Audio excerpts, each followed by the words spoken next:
रमजान का बाबरकत महीना था और अली रोजे के साथ साथ अच्छे काम करने की भी कोशिश कर रहा था। एक दिन खेलते हुए अली से गलती से आयशा का पसंदीदा खिलौना गिरकर टूट गया। वह घबरा गया और सोचने लगा कि अगर आयशा को पता चल गया तो वह नाराज हो जाएगी और अम्मी भी डांटेंगी। डर की वजह से अली ने खिलौने को छुपा दिया और खुद को बेफिक्र दिखाने लगा। कुछ देर बाद अम्मी कमरे में आईं और आयशा का टूटा हुआ खिलौना देखकर हैरान हो गईं।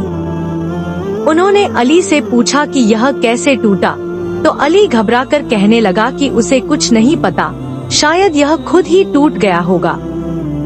अम्मी ने नरमी से अली की तरफ देखा और मुस्कुराते हुए कहा, बेटा, रमजान सिर्फ रोजा रखने का महीना नहीं है, बल्कि यह अच्छे अखलाक और सच बोलने का सबक भी देता है।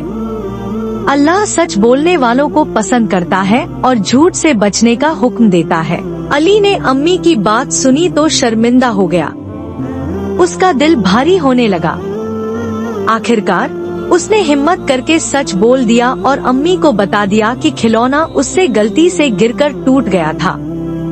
अम्मी ने उसके सिर पर प्यार से हाथ रखा और कहा, बेटा, गलती हर किसी से हो सकती है, लेकिन सबसे बहादुर वही होता है जो सच बोलने की हिम्मत करे।